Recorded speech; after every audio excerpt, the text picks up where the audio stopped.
আসসালামু আলাইকুম ওয়া রাহমাতুল্লাহি ওয়া বারাকাতুহু। 2024-এর প্রথম তারিখে আজকে সহিহ বুখারীর দর্স, আমাদের যাকাতের পর্ব নম্বর 5। আমাদের এই পর্বে আমরা যেখানে পৌঁছেছি হাদিস নম্বর 1407, অধ্যায় নম্বর ইমাম বুখারী রাহিমাহুল্লাহর 4। তাতে কয়েকটি হাদিস আমরা এর আগে আলোচনা করেছি, আর অধ্যায়ের মাঝখানে আরো দুটো হাদিস বাকি আছে, সেখানেই সময় সংকীর্ণ হয় থেমে গেছিলাম।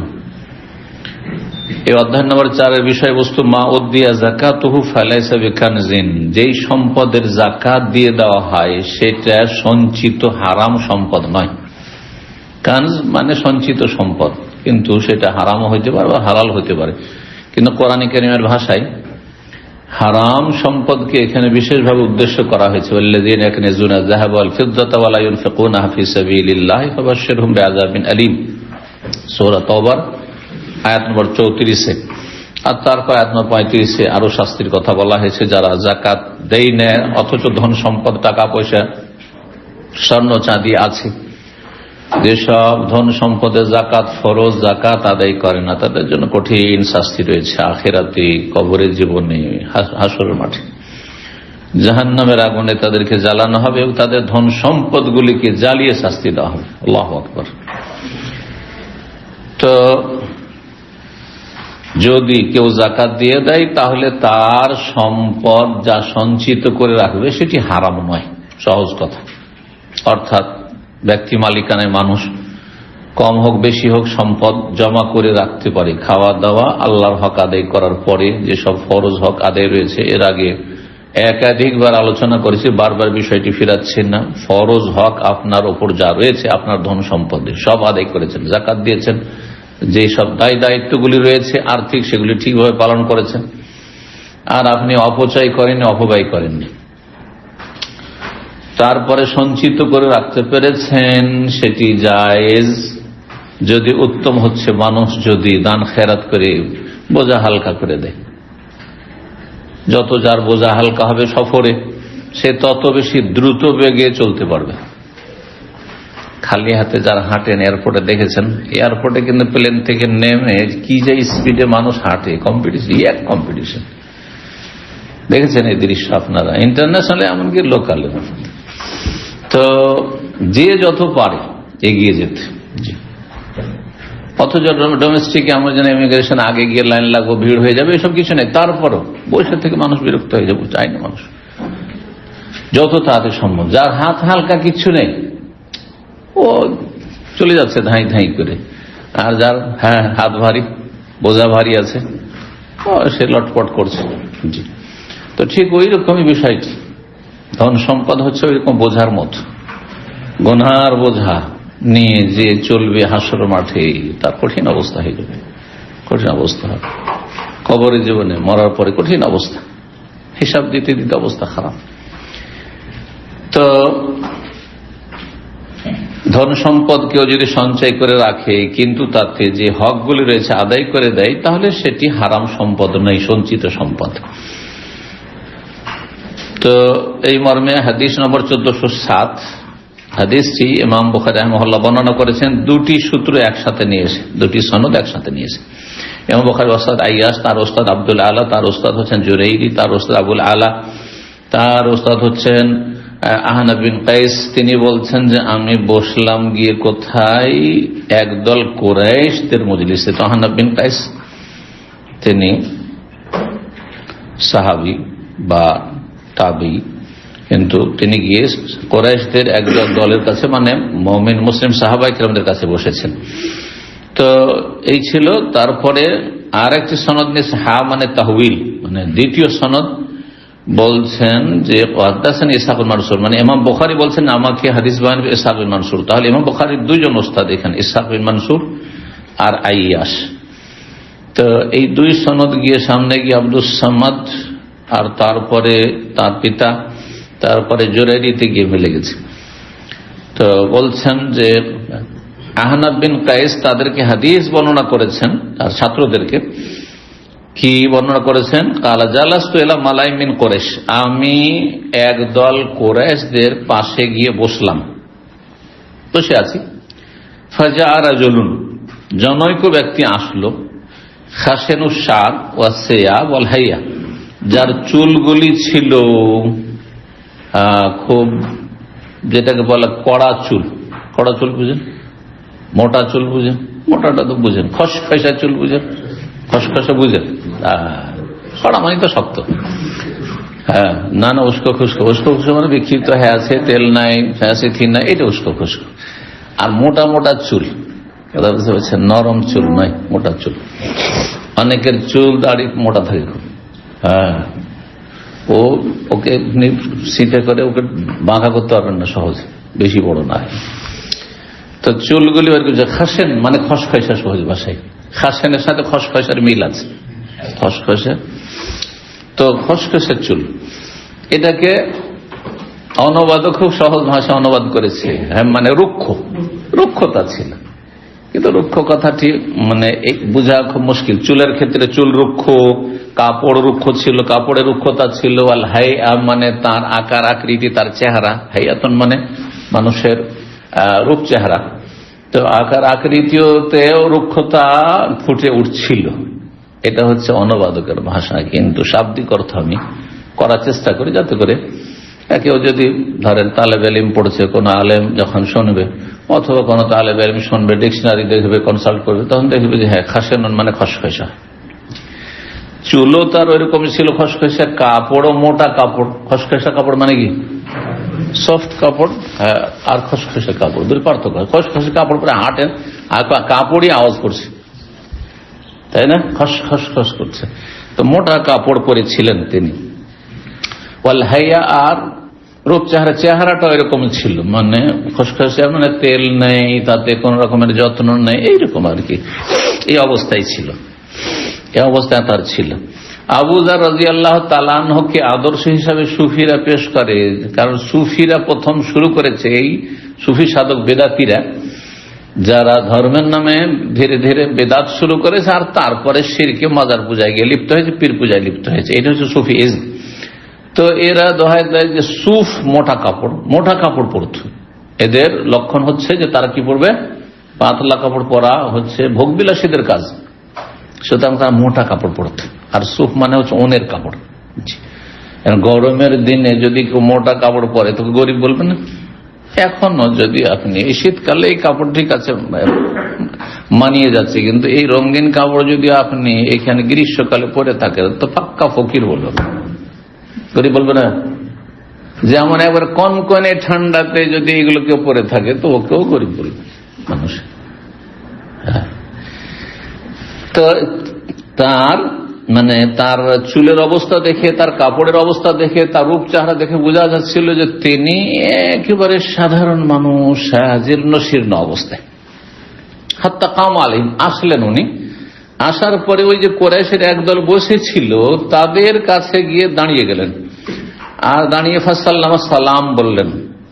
সুম্মা কাল, তারপরে বললেন তাদেরকে, এরা সব সাহাবাই কেরাম ছিলেন, তারা বাশশারিল কানিজিন, সঞ্চয়কারী, যারা ধন সম্পদ সঞ্চয় করে রাখে তাদেরকে সংবাদ শুনিয়ে দাও। তিনি সংবাদ শোনাচ্ছেন আর বলছে তোমরাও গিয়ে অন্যদেরকে শুনিয়ে দাও যারা টাকা পয়সা জমা করে রাখো বেশি। কিসের সংবাদ? বেরদফিন, এমন একটি গরম উত্তপ্ত পাথরের, ইউহমা আলাইহি ফি নারে জাহান্নাম, যা জাহান্নামের আগুনে উত্তপ্ত করা হবে। জাহান্নামের আগুনে সে পাথরটি পুড়িয়ে পুড়িয়ে পুড়িয়ে পুড়িয়ে যেমন লোহা লাল করা ওই রকম করা হবে। এর সংবাদ তাদের জন্য। কাদের জন্য? যারা টাকা পয়সা সঞ্চিত করে রাখে, দান খেরাত করেন না, খেয়ে দিয়ে সব দান করে দিতে হবে। এর আগে বলেছি কিন্তু যে আবু যার রাদিয়াল্লাহু তাআলা আনহুর মাসলাক বা মাযহাব বা মত কি ছিল, যে খেয়ে দিয়ে যা বাঁচবে সন্ধ্যা হলে সব দান করে দিতে হবে, একটা পয়সা রাখা যায় না। রাখলে কাবিরা গুনাহ, আর জাহান্নামে নিয়ে যাবে, আর জাহান্নামে জ্বলতে হবে। আর আপনার ধন সম্পদ গরম করে আপনাকে পাথর দিয়ে ধন সম্পদ গরম করে আপনাকে কি হবে? ফাতুকা বিহা জিবাহুম ওয়া জুনুবুহুম ওয়া যুহুরুহুম, যে আয়াত, যে আয়াত নম্বর 35 সূরা তওবার, সেই আয়াতের তাফসীর তিনি করতেন যে আপনার ধন সম্পদ যদি আপনি বাঁচিয়ে রাখেন, সঞ্চয় করে রাখেন, সেটাকে জাহান্নামের আগুনে উত্তপ্ত করে আপনার কপালে, আপনার পার্শ্বদেশে, সাইডে, আপনার পিঠে দাগ দেওয়া হবে। বলছেন যে জাহান্নামের আগুনে গরম করা হবে সেই পাথরকে, এই সংবাদ তাদের জন্য। তারপরে পাথরটি কি করা হবে বলছেন, সুম্মা ইউদাউ আলা হালামাতে সাদিয়ে আহাদিহিম, তারপরে সেই পাথরটিকে রেখে দেওয়া হবে যারা সঞ্চয়কারী, ধন সম্পদ সঞ্চয়কারী তাদের। হালামাতে সাদি এর করছি শাব্দিক অর্থ। হালামাতুন বলা হয় স্তনের বোটাকে, স্তনের বোটা, পুরুষ হোক আর নারী হোক, স্তনের বোটা আছে না নেই? আছে। ওই বোটাটাকে অগ্রভাগে কি বলা হয়? হালামাতুন বলা হয়, যেটা বাচ্চা চুষে মায়ের দুধ খায় যখন। আর সাদিয়ন মানে হচ্ছে স্তন, সাদিয়ন মানে স্তন। অনুবাদক ভাব অর্থ করেছে যে বুকের উপর রাখা হবে, মানে বক্ষের উপর রাখা হবে, বুঝা গেছে? এটা শাব্দিক অর্থ নয়। তো সুম্মা ইউদাউ, তারপরে সেই পাথরটি, গরম পাথরটিকে রাখা হবে কোথায়? যারা ধন সম্পদ সঞ্চয় করে রেখেছিল তাদের স্তনের মোটার উপর, মানে বক্ষের উপর, এইখানে রাখা হবে, এইখানে রাখা হবে।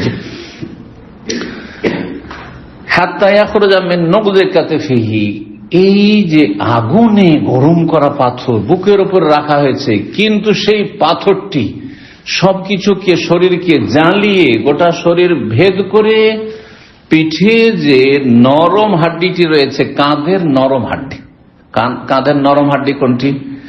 যে হাড্ডিটি কাঁধের নিম্নভাগে আপনার বাঁকা হয়ে আছে, কর্নার হয়ে আছে, এই জায়গাটা, এই যে এই হাড্ডিটি, এই হাড্ডিটি অন্যান্য হাড্ডির তুলনায় নরম। তো সেখান দিয়ে বেরিয়ে যাবে সরাসরি। এখান থেকে যদি ফুটো হয় তাহলে ওদিক থেকে বেরোবে, এইখান থেকে হইলে এইখান থেকে বের হবে। এই কথাই বলছেন রাসূলুল্লাহ, বলছেন আবু যর রাদিয়াল্লাহু তাআলা। কিন্তু তিনি নবী সাল্লাল্লাহু আলাইহি ওয়াসাল্লামের কাছে শুনেছেন, কিন্তু বুঝটা ভুল হয়ে গেছে তার। সাহাবাকে এটা বুঝেননি। সাহাবাকে বুঝেছেন জাকাত দিয়ে দিলে এই শাস্তি হবে না, কিন্তু তিনি কি বুঝেছেন যে জাকাত দিল, বাঁচিয়ে কেন রাখলেন আপনি, দান কেন করে দিলেন না, সেজন্য শাস্তি হবে। বুঝতে পেরেছেন পার্থক্য? তাহলে কথাগুলি তার একেবারে মন গড়া নয়, কারণ শরীয়তের বিষয়ে শাস্তি, এটা গায়েবের বিষয়। জাহান্নামের শাস্তি দেওয়া হবে নিজের পক্ষে কোনো সাহাবী বলার অধিকার রাখেন? তাকে কিন্তু ওহী আসে না। তাহলে তিনি বলছেন অবশ্যই নবী সাল্লাল্লাহু আলাইহি ওয়াসাল্লামের কাছে এই কথাগুলি শুনেছেন, কিন্তু নবী সাল্লাল্লাহু আলাইহি ওয়াসাল্লাম বলেছেন কোনখানে, কোন ক্ষেত্রে? যে সব সঞ্চয়কারীরা ধন সম্পদ সঞ্চয় করে রাখে আর যাকাতও দেয় না, আল্লাহর হক আদায় করে না, তাদের জন্য শাস্তি। আবু যর রাদিয়াল্লাহু তাআলা আনহু এই বিস্তারিত না বুঝে কি বুঝেছেন যে টাকা জমা রাখলেই সেটা কানুজ হয়ে গেল, সঞ্চিত হয়ে গেল, সুতরাং শাস্তি হবে। এখানে পার্থক্য। আর এখানে তিনি ইজতিহাদে ভুল করেছেন, আর সমস্ত সাহাবায়ে কেরাম ইজতিহাদের ক্ষেত্রে সঠিক সিদ্ধান্তের উপর ছিলেন, ঠিক বুঝেছিলেন, তাদের বুঝটি ঠিক ছিল। তাহলে বোঝা গেল মতের পার্থক্য হইতে পারে, কিন্তু সবটাই ইসলাম নাই। বোঝা গেছে না? এই কথা বলতে পারেন না যে সূরা ফাতিহা ইমামের পেছনে পড়াটাও ইসলাম আর পড়বো না ওটাও ইসলাম। না না, একটা ইসলাম। আপনাকে তলাশ করতে হবে, একটা ঠিক আর একটা ভুল অবশ্যই আছে, অবশ্যই একটা ভুল আছে। যেমন একে একে দুই ভাই, সারা দুনিয়া যদি বলে আপনাদেরকে অঙ্কের জগতে যে একে একে দুইও হয়, একে একে তিনও হয়, বিশ্বাস করবেন? অসম্ভব। ওই রকম আল হাক্কু লা ইয়াতাআদ্দাদু, সত্য একাধিক হয় না, সত্য একাধিক হয় না। তোমার কথাটা বুঝছেন? এগুলো লজিক। আমি সত্য একাধিক হয় না। আমার সম্পর্কে কেউ যদি বলে যে শেখ এই সোমবার প্রথম 1 জানুয়ারি 2024 দাম্মামে দার্স দিচ্ছেন, আর একজন বলছে মক্কায় দার্স দিচ্ছেন, দুটাই ঠিক? দুটাই ঠিক না একটা ঠিক? একটা ঠিক, তাহলে আরেকটা অবশ্যই, আরেকটা অবশ্যই। কোনটা ঠিক যদি আপনার জানার গরজ থাকে তাহলে তদন্ত করুন। আপনার জানার গরজ থাকে তাহলে তদন্ত করুন, আর না হলে আপনার মাথার ব্যথা না, এটা দুনিয়ার বিষয়। কিন্তু যখন আপনি নামাজের বিষয় যে সূরা ফাতিহার পিছনে পড়বো কি পড়বো না, দুটি মত অথবা তিনটি মত, তাহলে অবশ্যই হকটা জানা আপনার গরজ করতে হবে, চেষ্টা করে দলিলের ভিত্তিতে। এই নয় যে আমরা কি করবো, হুজুরে কেউ বলছে পড়ো, কেউ বলছে চলবে না, একটা ধরবো, বাপ দাদা যেটা করে সেটাই করি, এইটা চলবে না। কিন্তু আপনাকে আল্লাহ বিবেক দিয়েছেন, জ্ঞান দিয়েছেন, বুদ্ধি দিয়েছেন, দুনিয়া বুঝছেন ভালো করে। দিন তার আগে বোঝার চেষ্টা করতে হবে। আল্লাহ তৌফিক দান করুন। তো বলছিলাম যে আবু যর রাদিয়াল্লাহু তো ইজতিহাদে মুফতি ছিলেন, ভুল করেছেন, আর বাকি সমস্ত সাহাবা ইজতিহাদে মুসিব ছিলেন। রাসূলুল্লাহ সাল্লাল্লাহু আলাইহি ওয়াসাল্লাম হাদিস রয়েছে, ইজা ইজতাহাদাল মুজতাহিদ বা আল হাকিম, বিচারক, আর যে ফতোয়া দেয় সেও বিচারক। এক হচ্ছে বিচার সালিস, মানে কোনো কেস টেসের বিচার করা, আর একটা হচ্ছে শরীয়তের বিচার পেশ করা, হালাল না হারাম, জায়েজ না না, এটা বিচার নয়, সিদ্ধান্ত নয়। অবশ্যই আল্লাহর সম্পর্কে, আল্লাহর দিন সম্পর্কে বলছেন আপনি। তো এই হাকিমের অর্থ মুফতিও, আলেমও, যে যার কাছ থেকে আপনি দিন শিখবেন, আর বিচারপতিও। কোন হাকিম, কোন বিচারক, কোন মুফতি, কোন আলেম যদি ইজতিহাদ করে আর তার যোগ্যতা আছে, মানে মেহনত পরিশ্রম করলো আপনার ফতোয়ার সমস্যার সমাধান দেওয়ার জন্য, আর তারপরে ঠিক বলতে বললো, তার কথাটা ঠিক, কোরআন সুন্নাহ ভিত্তিক, ফালাহু আজরান, তাহলে সে কয় নাকি পাবে, দ্বিগুণ সওয়াব পাবে। একটা হচ্ছে মেহনত করলো, আরেকটি হচ্ছে ঠিক সিদ্ধান্তে পৌঁছে, সঠিক সিদ্ধান্তে পৌঁছেছে। ওয়াইজাজ তাহাদা, আর যদি চেষ্টা করলো, চেষ্টা কোনো ত্রুটি নেই, লেখাপড়া করেছে, যোগ্যতা আছে, আখতা, তারপরে ভুল হয়ে গেল, তারপর কি হয়ে গেল, ভুল ফতোয়া হয়ে গেল, তাহলে ফালাহু আজরুন ওয়াহিদ, এক নেকি পাবে। কিসের নেকি? চেষ্টার নেকি পাবে, কিন্তু সঠিক সিদ্ধান্তে পৌঁছেনি সেজন্য একটি নেকি পাবেন, এক গুণ পাবে, গুনাহগার নয়। তাহলে ভালো আলেম যদি ফতোয়া দেয় তাহলে গুনাহগার না, কিন্তু অযোগ্য ফতোয়া দিলে গুনাহগার। এমনকি ঢিল ছোঁড়ার মতো ফতোয়া দিলে ঠিক হয়ে গেল, তবু গুনাহ হবে, কারণ তোমার যোগ্যতা নাই। কেন বললে তুমি? সন্দেহের ভিত্তিতে কেন বললে? জানার পরে বলতে হবে, নিশ্চিত হয়ে বলতে হবে। ঠিক আছে, সাধারণ মানুষ কোনো একটা কথা বলতে পারবেন, কিন্তু নিশ্চিত জানতে হবে যাতে কোনো সন্দেহ না থাকে। যেমন মৌলিক বিষয়গুলি ইসলামের আপনারা জানছেন যে আল্লাহ ছাড়া কাউকে সিজদা করা হচ্ছে সবচেয়ে বড় পাপ, শিরক। হ্যাঁ, মিলাদ করা বিদআত বলবেন না, নিয়ত পড়া বিদআত বলবেন না, অবশ্যই বলবেন। কিন্তু যেখানে সন্দেহ, ফতোয়া, খুঁটিনাটি বিষয় আছে, তালাকের মাসলা আর বিয়ে শাদীর মাসলা, হ্যাঁ, ফিরিয়ে নেওয়ার মাসলা, জায়েজ না জায়েজের মাসলা, না না না ভাই, এগুলো তুমি নাই, এগুলো নাই, এগুলো ভালো আলেম জিজ্ঞাসা করবে।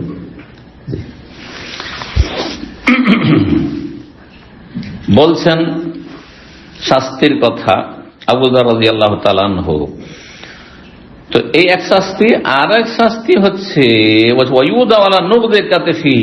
একবার তো এরকম হলো যে বুকের ওপর রাখা হলো, আর পেছন দিক থেকে ভেদ করে সে পাথর কি হয়ে গেল, বেরিয়ে চলে গেল, জ্বালিয়ে দিয়ে একবারে ভোনা করে দিয়ে। আর একবার রাখা হবে, পিঠের দিকে রাখা হবে, সে হাড্ডিটার ওপর, কাঁধের এই হাড্ডির উপর, এখানে রাখা হবে, এইখানে হবে, কাঁধের নিচে। এটিকে বলা হয় নগদ, নগদ বলা হয় তাহলে বিশেষ নরম হাড্ডিটা কাঁধের, জি, স্কন্ধের। আলা নগদে কাতেফিহি, ওই সঞ্চয়কারী যে ধন সম্পদ সঞ্চয় করে রেখেছে তার কাঁধের নরম হাড্ডিটার ওপর রাখা হবে। হাত্তা ইয়াখরুজ মিন হালামাতি সাদিয়াহি, তারপরে সেই পাথরটি ভেদ করে বেরিয়ে যাবে তার স্তনের বোটা হয়ে, অর্থাৎ বুকের দিক থেকে, এদিক থেকে বেরিয়ে যাবে। এটা জাল, পাথরটি এত দ্রুত বেগে বেরোবে যে সেই পাথরটি কাঁপবে। একটা পাথর যখন আপনি ছুঁড়েন, ধরেন এইভাবে, তখন দেখবেন যে মাটিতে পড়ে যাওয়ার পরেও হ্যাঁ লাফাতে থাকে। এত জাল, মানে কাঁপা, এখান থেকে জালজালা ভূমিকম্পকে বলা হয়, ভূমিকম্পকে। তো কাঁপতে থাকবে অথবা লাফাতে থাকবে, যেটাই বলেন না কেন।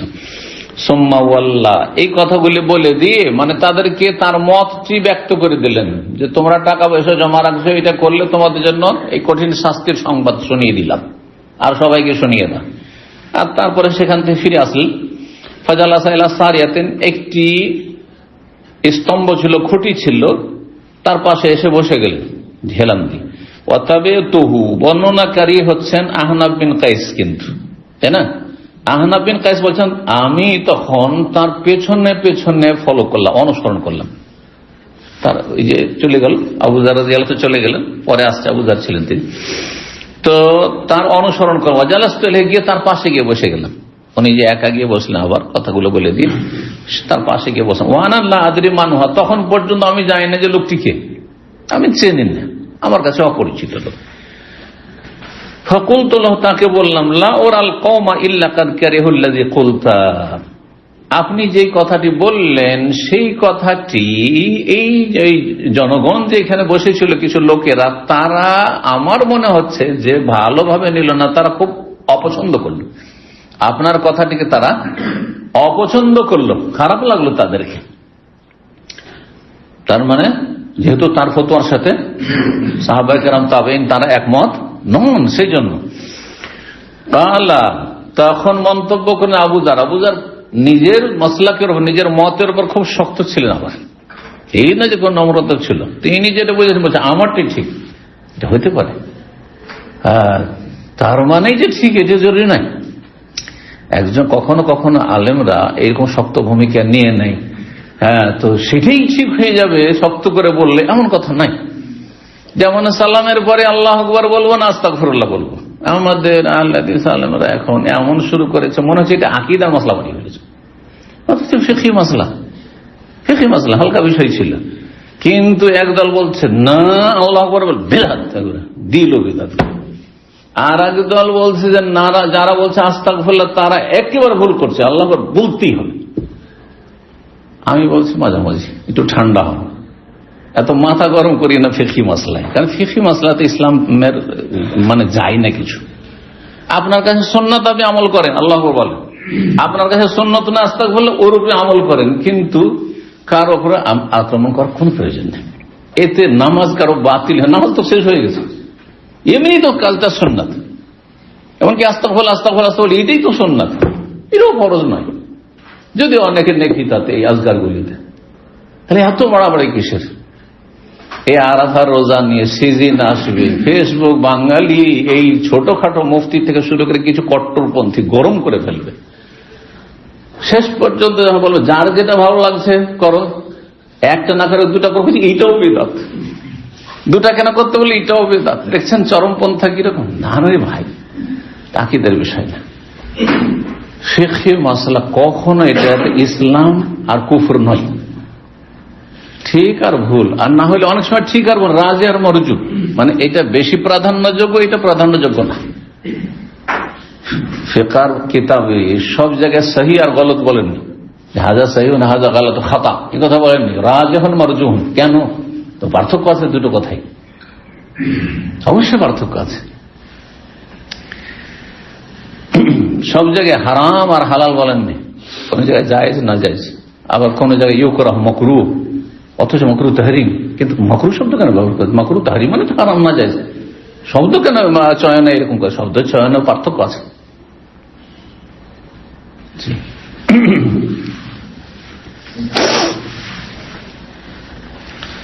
তো বললেন যে আপনার কথা তারা খুব খারাপ মনে করলো। তখন আবু যার রাদিয়াল্লাহু তাআলা বলছে ইন্নাহুম লা ইয়াকিলুনা শাইআ, এরা কিছুই বুঝে না, এরা কিছুই বুঝে না, আমি বুঝি। বুঝতে পারছেন? ইন্নাহুম লা ইয়াকিলুনা শাইআ। 1408 নম্বর হাদিস, কালা লি খালিলি, ওই আগের সনদের সাথে আছে আমার অন্তরঙ্গ বন্ধু। আবু যার রাদিয়াল্লাহু তাআলা আনহু বললেন আগের সনদে, আবু যার বলছেন কালা লি খালিল, আমার অন্তরঙ্গ বন্ধু বলেছেন। হাদিসে দুইজন সাহাবী বিশেষ করে নবী সাল্লাল্লাহু আলাইহি ওয়াসাল্লামকে খালিলি বলেছেন, হাদিস আছে। একজন হচ্ছেন আবু হুরায়রা রাদিয়াল্লাহু তাআলা আনহু, আওসানি খালিলি সাল্লাল্লাহু আলাইহি ওয়াসাল্লাম সালাসিন, তিনটি ওসিয়ত করেছেন, আর আবু যার রাদিয়াল্লাহু তাআলা আনহু। কিন্তু নবী সাল্লাল্লাহু আলাইহি ওয়াসাল্লাম কি বলেছেন? যে তার খালিলকে একমাত্র আল্লাহ। যদি আমি খালিল মানে অন্তরঙ্গ বন্ধু হিসেবে কাউকে গ্রহণ করতাম মানুষের মধ্য থেকে, তো লাত্তাখাযতু আবু বকরিন খালিলা, ওয়ালাউ কুনতু মুত্তাখিযান খালিলান লাত্তাখাযতু আবু বকরিন খালিল ওয়ালাকিন খালিলি রাব্বি, আমার রব আমার খালিল অন্তরঙ্গ বন্ধু। তো বলবেন এটা কেমন কথা হলো? আবু হুরায়রা বলছেন অন্তরঙ্গ বন্ধু, আবু যার বলছেন অন্তরঙ্গ বন্ধু, নবী সাল্লাল্লাহু আলাইহি ওয়াসাল্লাম বলছেন আমার নয়। হ্যাঁ, একতরফা হইতে পারে, অনেক সময় একতরফা বুঝেন, এক পক্ষ থেকে ভালোবাসা হইতে পারে। আপনার তো মধ্যে অনেক আছে স্ত্রী খুব ভালোবাসে, কিন্তু আপনি ভালোবাসেন না, আপনি মনে ওইভাবে জায়গা দেননি। আছে কিছু আছে এরকম, এর বিপরীত আছে, আপনি পাগল, ওকে ছেড়ে থাকতে পারবেন না, না তুমি তালাক নিলে আমি মরে যাব, কিন্তু ও কোনো পরোয়াই করে না আপনার। আছে, হইতে পারে। তো একতরফা ভালোবাসা কখনো হইতে পারে, কিন্তু নবী সাল্লাল্লাহু আলাইহি ওয়াসাল্লামের ভালোবাসা আলাদা জিনিস। ভালোবাসা সবার জন্য ছিল, কিন্তু বিশেষ মানে সবচেয়ে উচ্চ স্তরের ভালোবাসা হচ্ছে খুল্লা। বাকি সাদাকা মানে বন্ধুত্ব ভালোবাসা, হ্যাঁ, হুব মাহাব্বা ভালোবাসা, এগুলি সমস্ত সাহাবায়ে, সমস্ত মুমিনের সাথে। নবী সাল্লাল্লাহু আলাইহি ওয়াসাল্লাম সাহাবায়ে কেরাম আমাদেরকে দেখতে চেয়েছে রাসূলুল্লাহ সাল্লাল্লাহু আলাইহি ওয়াসাল্লাম, জানা আছে হাদিস। নবী আকাঙ্ক্ষা করেছেন যদি আমি আমার ভাইদেরকে দেখতে পেতাম। আরে বেদাতিরা বলে, হাদিস শোনাইলে বেদাতিরা বলে মাজার পূজারীরা, যে দেখো দেখো এই লামাযহাবীরা নবীকে ভাই বলছে। এটা তো এরকমই হইলো, কোন এক নেতার কাছে কোন ছাত্র ভাই আরব দেশ থেকে আমাদেরকে ভাই ভাই বলে অভ্যাস। আরে আমাদের সাথে চলছে আরব দেশে, কিন্তু দেশে গিয়ে যে বড় বড় শেখকে ভাই বলবেন, একটু চিন্তা করতে হবে যে ভাইটাকে সাদরে গ্রহণ করবে কিনা। তো এই কিস্সা সত্য কিস্সা, কিন্তু যেহেতু যার সাথে আচরণ করেছে সেই নাম না বলে তার গীবত হবে না, কিন্তু এই আচরণ কিছু আলেমদের আছে, আত্মহংকার, আমি অনেক ওপরে, আমাকে এরা ভাই বলবে, না না না, এরা অনেক নিচে, নাউজুবিল্লাহ। তো গিয়ে ভাইজান কেমন আছেন বা ভাই কেমন আছেন বলেছে, তখন একবারে গরম আছে, আমি তোমার ভাই? বলেন তো পীরকে গিয়ে ভাই পারবেন?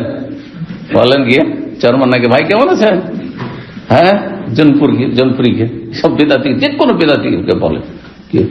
বলি দেখেন একটা হুজুরকে শাইখুল হাদিসকে সেখানে গিয়ে, হ্যাঁ, তাদেরকে বড় বড় 2-4 লাইনের আলকাব উপাধি টাইটেল দিতে হবে, দিয়ে ডাকতে হবে, হজরত, হজরত জি, হুজুরে কিবলা কেমন আছেন জি। তো কেমন আছেন বলারও সাহস লাগবে, আবার ওটাও যে জিজ্ঞাসা করে কেমন আছেন, এটার একটা সাহস লাগবে, হিম্মত লাগবে জি, অত সোজা নয়। তো যাই হোক, গিয়ে যেমন ভাই বলে দিয়েছে, আরব দেশে বলে অভ্যাস এখানে। আর একটা তখন কি খেয়েছে এটাকে বলে, হ্যাঁ হ্যাঁ, ঝাড়ি খেয়েছে আপনারা বলেন, হ্যাঁ, একটা ধমক খেয়েছে। তো বলছে শেখ আপনাদেরকে তো এখানে ভাই বললে তো আপনারা খুশি হন, কিন্তু ভাই বলে তো আমি তো একটা বকা খেয়েছি। যাই হোক, নবী সাল্লাল্লাহু আলাইহি ওয়াসাল্লাম বলছেন, ওয়াদাতু লাউ আন্না রাআইনা ইখওয়ানানা, আমি খুব পছন্দ করছি, খুব মন থেকে চাইছি যদি আমার ভাইদেরকে এক নজর দেখতে পেতাম, এক নজর দেখতে পেতাম। ওয়াদাতু মানে আমি আহবাবত, আমি লাইক করি, পছন্দ করি। লাউ আন্না রাআইনা, যদি আমরা দেখতে। কি বলছিলাম যে রাসূলুল্লাহ সাল্লাল্লাহু আলাইহি ওয়াসাল্লাম আমাদেরকে ভাই বলেছেন। তো ভাইয়ের মর্যাদা বেশি না সাথী সঙ্গীর মর্যাদা বেশি? হ্যাঁ, ভাইয়ের মর্যাদা বেশি। মাশাআল্লাহ, হ্যাঁ, ভাইয়ের মর্যাদা বেশি না সাথী সঙ্গীর মর্যাদা বেশি? আচ্ছা, কাউকে যদি সাথী সঙ্গী বলা হয় তো ভাইটাকে নাকচ করা হইল নাকি? হ্যাঁ, তাহলে আমরা মানে কিয়ামত পর্যন্ত যত মুমিন মুমিনাত তারা যদি ভাই বোন হইতে পারে ইন্নামাল মুমিনুনা ইখওয়ার ভিত্তিতে, তাহলে সাহাবারা হবেন না? সাহাবারা তো প্রথম লাইনে হবেন। হ্যাঁ, প্রথম লাইনে তারা। নবী সাল্লাল্লাহু আলাইহি ওয়াসাল্লাম বলার উদ্দেশ্য হচ্ছে যে তোমরা তো ভাই আছো, কিন্তু ভাইয়ের চাইতে বড় মর্যাদা হচ্ছে তোমরা আমার সহচর, সাথী, সঙ্গী। আর যারা শুধু ভাই কিন্তু আমার সাথী সঙ্গী হতে পারবে না, আমার সোহবত তারা পেল না, তারা যারা এখনো আসলাম ইয়াতু বাদ মানে এলাল আম, এতক্ষণ পর্যন্ত, এতদিন পর্যন্ত আসেনি, আগামী দিনে আসবে যারা। আল্লাহ রাব্বুল নবী সাল্লাল্লাহু আলাইহি ওয়াসাল্লাম শাফাআত দান করেন, তার হাউজে কাউসার থেকে পানি দান করেন, তার প্রতিবেশী হওয়ার তৌফিক দান করেন। তো কালালি খালিলি বলছেন আবু যর রাদিয়াল্লাহু তাআলা, আমার অন্তরঙ্গ বন্ধু বলেছেন। কালা তখন বর্ণনাকারী বলছেন, তার বর্ণনাকারী এখানে আহনাফ বিন কাইস তার থেকে, কুল তো তখন আমি বললাম ওমান খালিলুকা, আপনার অন্তরঙ্গ বন্ধু আবার কি? বুঝলাম না। কাল নবী সাল্লাল্লাহু আলাইহি ওয়াসাল্লাম বললেন, নবী সাল্লাল্লাহু আলাইহি ওয়াসাল্লাম আমার অন্তরঙ্গ বন্ধু, অন্তর থেকে ভালোবাসি, এমন ভালোবাসা যেটা হাড়ে, রক্তে, মাংসের শিরা, উপশিরা সব জায়গায় যার ভালোবাসা ঢুকে গেছে, এটাকে বলা হয় খালিল। মানে এত উচ্চ মানের, উচ্চ স্তরের ভালোবাসা। ভালোবাসা বিভিন্ন স্তর আছে। হাবিবুন মানেও ভালো বন্ধু, হ্যাঁ, যাকে ভালোবাসেন। সাদিকুন মানে বন্ধু, রফিকুন মানে বন্ধু, আর খালিলুন মানে বন্ধু। কিন্তু সবগুলি পার্থক্য আছে। তো বলছেন যে নবী সাল্লাল্লাহু আলাইহি ওয়াসাল্লামকে উদ্দেশ্য করেছি। নবী সাল্লাল্লাহু আলাইহি ওয়াসাল্লাম কালান, নবী সাল্লাল্লাহু আলাইহি ওয়াসাল্লাম বলেছেন, ইয়া আবু যর, হে আবু যর। এই যে তাহলে কে ছিলেন তিনি? ওই লোক আবু যর। আদুবসের ওহদান, তুমি কি ওহদ পাহাড় দেখতে পাচ্ছ? সন্ধ্যা হয়ে আসছে, আসর হয়ে গেছে, আসর পরে বলছেন ওহদ পাহাড় দেখতে পাচ্ছ? মসজিদে নবীর ওখান থেকে বলছেন নবী সাল্লাল্লাহু আলাইহি ওয়াসাল্লাম, ওখান থেকে ওহদ পাহাড় ধরেন 3 কিলোমিটার মোটামুটি ধরেন, তো 3 কিলোমিটার দূরে কি তুমি দেখতে পাচ্ছ নাকি অন্ধকার মনে হচ্ছে? কালা ফানাযারতু ইলা শামস, তখন আমি সূর্যের দিকে তাকাইলাম। নবী জিজ্ঞেস করছেন ওহদ পাহাড় দেখতে পাচ্ছ কিনা? আবু যার কি করলেন? সূর্যের দিকে তাকালেন। কেন? ফানাযারতু ইলা শামস, সূর্যের দিকে তাকাইলাম। মা বাকি মিনান নাহার, যে দিনের কতক্ষণ আর অবশিষ্ট আছে, কতটুকু বাকি আছে। কেন? এই জন্য যে নবী সাল্লাল্লাহু আলাইহি ওয়াসাল্লাম বলছেন ওহদ পাহাড় দেখতে পাচ্ছ, তার মানে কি অন্ধকার হয়ে আসছে, তোমার নজরে আসছে না ওহদ পাহাড়, মানে সন্ধ্যা লেগে আসছে না এখনো বেলা আছে? যদি বেলা থাকে তোমাকে একটা কাজ দেব। এই কথাগুলি কল্পনা জল্পনা করছেন আবু যার, যে মনে হয় আমাকে কোন একটা দায়িত্ব দেবেন, সেই জন্য জিজ্ঞাসা করছে ওহদ পাহাড় দেখতে পাচ্ছ, মানে এখনো দিন বাকি আছে, তাহলে তুমি একটা কাজ করে আসতে পারবে আমার। ওয়ানা ওরা, আর আমি চিন্তা করছিলাম, ওরা পড়লাম এই জন্য যে চিন্তা করছিলাম, কিন্তু আরা মানে আমি দেখছিলাম, পার্থক্য। আমি চিন্তা করছিলাম আন্না রাসূলুল্লাহ ইউরসালুনি ফি হাজাতিল্লাহ, যে রাসূলুল্লাহ আমাকে কোনো কাজে পাঠাবেন হয়তো দায়িত্ব দিয়ে, এই জন্য জিজ্ঞেস করছে ওহদ পাহাড় দেখতে পাচ্ছ কিনা। বলতো না, হ্যাঁ দেখতে পাচ্ছি ওহদ পাহাড়। কালা বলেন মা ওহিব্বু আন্না লিমিসলা ওহদিন যাহাবান, আমি পছন্দ করি না যে ওহদ পাহাড়ের সম পরিমাণ আমার কাছে স্বর্ণ মজুদ থাক। ওহদ পাহাড়ের সমান যদি আমাকে স্বর্ণ দিয়ে দেওয়া হয়, তাও আমি চাই না যে তার কিছু অংশ আমার কাছে থেকে যাক। উনফিকুহু কুল্লাহু, যদি আমাকে আল্লাহ ওহদ পাহাড়ের সমান স্বর্ণ দিয়ে দেন, সব খরচ করে দেবো, আমি দান খেরাত করে সব শেষ করে দেব। ইল্লা সালাসাতা দানানির, একমাত্র 3টি স্বর্ণ মুদ্রা আমি রাখবো, 3টি স্বর্ণ মুদ্রা আমি রাখতে পারি। কেন বললেন রাসূল 3টি স্বর্ণ মুদ্রা? এই ক্ষেত্রে 2টি কথা বলা হয়েছে। একটি হচ্ছে যে রাসূলুল্লাহ সাল্লাল্লাহু আলাইহি ওয়াসাল্লামের ওপর ওই সময় 3টি স্বর্ণ মুদ্রা সমান ঋণ ছিল, তো কর্জা আদায়ের জন্য ওই 3টি শুধু দিনার রাখবো স্বর্ণ মুদ্রা, আর বাকি সব কি করবো? দান করে দেবো, কারণ ঋণ পরিশোধ করা আগে, দান করার আগে, এই জন্য বলেছেন। আর আরেকটি ব্যাখ্যা হচ্ছে যে নবী সাল্লাল্লাহু আলাইহি ওয়াসাল্লাম 3টি স্বর্ণ মুদ্রা এই জন্য রাখতে চাইলেন যে আমার ওপর একটি ফরজ দায়িত্ব হচ্ছে আমার স্ত্রী এবং মেয়েদের ভরণ পোষণ দেওয়া, তাদের খরচ দেওয়া, আর এখন দিনের কিছু অংশ বাকি আছে, সুতরাং আজকের দিনের জন্য আমাকে 3টে দিনার লাগবে, সেজন্য 3টা রাখবো আর বাকি সব দান করে দেবো। এখান থেকে দলিল নিতে চাইলেন আবু যার রাদিয়াল্লাহু তাআলা আনহু, যে নবী সাল্লাল্লাহু আলাইহি ওয়াসাল্লাম এত ধন সম্পদের স্বর্ণের পাহাড় সব দান করে দিতে চাইলেন সন্ধ্যা হওয়ার আগে, যে সন্ধ্যা লেগে আসছে দেখতে পাচ্ছ না ওহদ পাহাড়, এই সন্ধ্যা লাগার আগে, রাত আসার আগে আগে সমস্ত দান করে আমি শেষ করে দেবো, মাত্র 3টে দিন আমি রাখবো। তার মানে তোমরা রাখতে পারবে না টাকা পয়সা, যা খেয়ে দিয়ে বাঁচছে কি করো, দান করে দাও। এইভাবে তিনি ইজতিহাদ করতেন। তো আর এরা অবুঝ, এরা বুঝে না, শুধু পয়সা আর পয়সা জমা করে রাখে, সঞ্চয় করে রাখে। এরা দুনিয়া সঞ্চিত করে রাখছে। আর শোনো, আল্লাহর কসম করে বলছে লা আসআলুহুম দুনিয়া। এখান পর্যন্ত এই 3 দিনার পর্যন্ত রাসূলুল্লাহ সাল্লাল্লাহু আলাইহি ওয়াসাল্লামের কথা। তারপরে যে কথাগুলি আছে এগুলি আবু যার বলছেন ওয়া ইন্না হাউলা লা ইয়াকিলুন, এরা হচ্ছে অবুঝ, মানে সাহাবায়ে কেরাম অন্যদের সম্পর্কে যারা টাকা পয়সা সঞ্চয় করে রাখছে, খেয়ে দিয়ে যা বাঁচছে, দান খায়রাত করার পরে কিছু টাকা পয়সা রাখছে, তাদের সম্পর্কে বলছে এরা অবুঝ, কিছু বুঝে না। ইন্নামা ইয়াজমাউদ দুনিয়া, শুধু এরা দুনিয়া করছে, দুনিয়া সঞ্চয় করে রাখছে। ওয়াল্লাহ, আল্লাহর কসম করে বলছে লা আসআলুহুম দুনিয়া, এদের কাছে আমার কোনো স্বার্থ নেই, এদের কাছে আমি দুনিয়া চাই না, সুতরাং এদের সাথে আমি কখনো সমঝোতে আসবো না যে ওরা বলবে ফতোয়া আর ওইটা মেনে নেব। বুঝতে পারছেন কথা? ওয়ালা আস্তাফতিহিম আন দীন, আর ধর্মীয় বিষয়, দিনের বিষয় তাদের ফতোয়াও আমি জিজ্ঞেস করবো না, তাদের কেন ফতোয়া নেব? হ্যাঁ, আমি বুঝছি যে না, একটা পয়সা রাখা যাবে না, যা খেতে বাঁচবে দান করতে হবে। হাত্তা আলকাল্লাহ আযজা ওয়া জাল্লা, যতক্ষণ পর্যন্ত আল্লাহর সাথে আমি মিলিত না হচ্ছি, সাক্ষাৎ না করছি। 5 নম্বর অধ্যায় বাবু ইনফাকিল মাল ফি হাক্কিহি, এই অধ্যায় হচ্ছে ধন সম্পদ যথাযথ স্থানে ব্যয় করা, ফি হাক্কি মানে আল্লাহ সন্তুষ্টির জন্য। যথাযথ জায়গায় ব্যয় করা মানে যতটা আপনার প্রয়োজন হলে খাওয়া দাওয়া করলে, আর তারপরে আল্লাহ রাস্তায় সঠিক জায়গায় ব্যয় করবেন। তাহলে ব্যয় করা দান খেরাত ক্ষেত্রে দেখতে হবে যে আপনি কোনখানে দিচ্ছেন। সবাই যারা দান করছে সবার দান যে কবুল হচ্ছে তা নয়। আপনি জায়গা বুঝে দান করলেন না, যারা হকদার তারা পেল না, আর যারা হকদার নয় তাদেরকে দিলেন আপনি দুনিয়ার স্বার্থে, হয়তো দুনিয়ার স্বার্থে, এরা আমার কাজে আসবে আগামী দিনে সেই জন্য দিচ্ছি এদেরকে, অথবা এরা আর আমার আত্মীয় সেই জন্য দিচ্ছি, অথচ লম্পট, অথচ সুদের ব্যবসা। আপনার দান খায়রাতের টাকা নিয়ে গিয়ে সুদের ওপর লাগাবে, হ্যাঁ, হারাম খাবে, বিড়ি সিগারেট খায়, মদ খায়, তারপরে দেবেন তাদেরকে হবে। কিন্তু আল্লাহর নেক বান্দা আপনার আত্মীয় নয় হয়তো, অথবা আপনার গ্রামের নয়, সেই জন্য জানছেন যে এরা নেক মানুষ, এরা অসহায়, তারপরে দিচ্ছেন না আপনি, কারণ ওদের সাথে দুনিয়ার গরজ নেই আপনার স্বার্থে। যারা টাকা পয়সা দান করার মাধ্যমে ক্ষমতায় আসতে চায়, ইলেকশনে দাঁড়ায়, তাদের অবস্থাটা দেখেন। তাদের দান কি কম করে? ইলেকশনে কত খরচ করে, তাই না?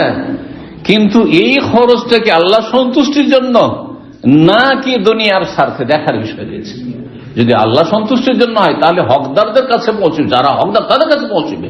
তার বাড়িতে কয়টা ভোট আছে আর না আছে, আর কে ভোট দেবে আর না দেবে, হ্যাঁ, কে আমাকে ভালোবাসা না, এগুলো দেখার বিষয় নাই, ইত্যাদি ইত্যাদি। আপনাদের অনেকে আছেন, এক ভাই বলছেন যে আমি এখান থেকে, এই দমদমে আছেন, বড় পয়সা হলো, খুব শিক্ষিত, ইউপিএম ইউনিভার্সিটিতে, এই যে আপনার পেট্রোলিয়াম ইউনিভার্সিটি, আমাকে বলছেন যে আমার তো টাকা পয়সা জাকাত আছে, কিন্তু আমি ওই 2-3 বছর পরে দেশে যাই, আর তারপরে যেহেতু ইউরোপ, কানাডা, আমেরিকার পাসপোর্ট আছে, তো ওইদিকে চলে যাওয়া হয়, অনেক সময় যাওয়া হয় না, তো দেশে 2-3 বছর পর গেলে তখন আমি গিয়ে দান করি। আর যদি আমার বাবাকে দিই আমি দান করতে, তাহলে উনি দান না করে জাকাতের টাকা রেখে নিতে পারে, কারণ আমার বাবার ঈমান অত মজবুত নাই, তো আমি করবোটা কি? তাই আমি বললাম যে ইসলাম কি বলছে যে আপনার জাকাতটা হয় আপনাকে দান করতে হবে, নাহলে আপনার বাপকে দিয়ে দান করাইতে হবে নাকি? কথা বুঝতে পারছেন আমার কথা? আজকে থেকে 8 বছর আর 10 বছর আগে কথা বলছি। সেখানে 5 বছর আমি তাফসীর করতাম ইউনিভার্সিটিতে, আর সেখানে বেশ কিছু প্রফেসর বসতেন, বিভিন্ন দেশের বাঙালি যারা, আর তারপরে আপনার ছাত্ররা সব মাস্টার্স, পিএইচডি সব ছাত্র ওখানে, মাস্টার্সের নিচে কোনো ছাত্র থাকে না, আন্ডার গ্রাজুয়েশনে বিদেশিরা। তো আমি যখন এই কথা বলেছি তখন পড়েছে, কিন্তু না, সোজা হইতে চান না, তাহলে আপনার উদ্দেশ্যটা কি? আপনার বাপ আপনার টাকা পয়সা জাকাতটা বন্টন করবে কেন, অথচ আমানত দান না? আমি বললাম যে আপনার এলাকায় কোনো আলেমে দিন নেই যে আল্লাহকে ভয় করে? আলেমে দিন হইলেই যে আল্লাহকে ভয় করে, দেখতে হবে মুত্তাকি, পরেজগার, হালাল খাই, হারাম থেকে বাঁচে, দুনিয়া করেন না, হ্যাঁ, এইরকম আল্লাহওয়ালা কোনো মানুষ পান না। আর আলেম হওয়া জরুরি নয়, কোন পরিষ্কার মানুষ আছে, খুবই আমানতদার। আমি পেয়েছি এইরকম লোক যে তার কাছে আমি টাকা দিয়েছি একটি কাজের জন্য, ও যদি বলতো এটা সব খরচ হয়েছে, আমি বিশ্বাস করতাম, নিয়ে এসে ফিরিয়ে দিয়েছি। আমি অবাক যে আমার এই কাজটা করার পরে এত টাকা ফিরিয়ে দিলে এটা ফেরার কথা নয়। ও যদি বলতাম বিশ্বাস করে নিতাম, আমার কোনো আইডিয়া ছিল না সেই ক্ষেত্রে। তো এইরকম লোক নিশ্চয়ই আমরা পরীক্ষা করতে পারি দুনিয়ার ক্ষেত্রে, দিনের ক্ষেত্রে। আমার জাকাত বন্টনের জন্য আমার বাপ ভাই সব এগুলো বেঈমান, এদের কোনো বিশ্বাস নেই, এরা হয়তো ঠিকভাবে জাকাত দেবে না। বলবো যে জাকাতটা বিতরণ করো, 1000 দিল, 5000 রেখে দিল, না, ওদেরকে দিয়ে করবো না, আমি কোনো আল্লাহ লোককে দিয়ে আমি বিতরণ করাবো, হয় না? এটা অবশ্যই হইতে পারে, কিন্তু এই অজুহাত যে আমি এই করতে পারছি না, সুতরাং 2 বছর টাকা পয়সা জমিয়ে রাখবো জাকাতের, আর তারপর আমি নিজে গিয়ে দান করবো, না ভাই, এটা চলবে না। জাকাত ফরজের সাথে সাথে আপনি দান করেন, দিতে হবে। তো খাজমেন আগ্নিয়া ফাতুরাদ্দু আলা ফুকাহা, নিয়ে ধনীদের কাছ থেকে, সচ্ছলদের কাছ থেকে নিয়ে দরিদ্রের মাঝে সাথে সাথে বিতরণ হইতে হবে। তখনই কিছুদিনের মধ্যে, অল্প সময়ের মধ্যে তখনই বিতরণ হইতে হবে। আল্লাহ তৌফিক দান করুন। তো বলছিলাম যে ধন সম্পদ খরচ করতে হবে কোথায়? আল্লাহর সন্তুষ্টির জায়গায়। 1409 নম্বর হাদিস বর্ণনা করেছেন ইবনে মাসউদ রাদিয়াল্লাহু তাআলা আনহু, বলছেন ক্বালা সামিআতুন নবী সাল্লাল্লাহু আলাইহি ওয়াসাল্লাম বলতে শুনেছি, লা হাসাদা ইল্লা ফি ইসনাতাইন, 2টি বিষয় ছাড়া অন্য কোন ক্ষেত্রে ঈর্ষা পছন্দনীয় নয়, বরং নিন্দনীয়। আর নিন্দনীয় কথাটি সেটা হারামও হইতে পারে, হ্যাঁ, আবার অপছন্দনীয় হইতে পারে, নিন্দনীয়, সবই নিন্দনীয়। যত হারাম না যায়, অপছন্দনীয়, মাকরুহ সবই নিন্দনীয়, ঠিক না? জি। তো লা হাসাদা, হাসাদা ইল্লা ফি, হিংসা যদি করেন, হাসাদ মানে হিংসা হয়, হিংসা দুটি বিষয় ছাড়া অন্য কোনো ক্ষেত্রে করার সুযোগ নেই। তার মানে দুটো ক্ষেত্রে হিংসা করার সুযোগ আছে নাকি? তাহলে হিংসা করা যায় দুটো ক্ষেত্রে। হিংসা কাকে বলে? তাহলে হিংসার সংজ্ঞা জানতে হবে। হিংসা কাকে বলে? আরবিতে দুটো শব্দ আছে, হাসাদ মানে হিংসা, আর গিবতা মানে ঈর্ষা। যদিও হিংসাকে মনে হয় ঈর্ষাই বলা হয়, তাই না? কিন্তু একটু পার্থক্য এই জন্য করলাম যে দুটো পার্থক্য করে আমি সংজ্ঞা আলাদা আলাদা করবো দুটোতে। জি, যে হিংসার সংজ্ঞা বলতে পারবেন সে হাত উঠাবেন। হিংসা কাকে বলে? বাংলা বলছি, আরবি বলছি না তো। হ্যাঁ, হিংসা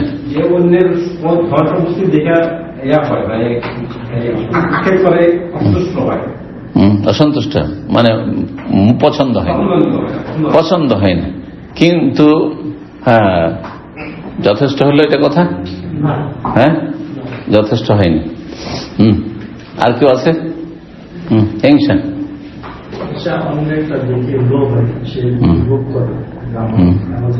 শুধু লোভ করলে, লোভ, লোভ কার পয়সাতে কার লোভ নেই?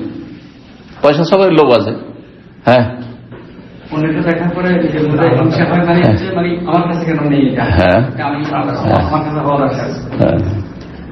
ওলামারা এর সাথে সূক্ষ্ম করে বলেছেন, হিংসাতে দুটো দিক আছে।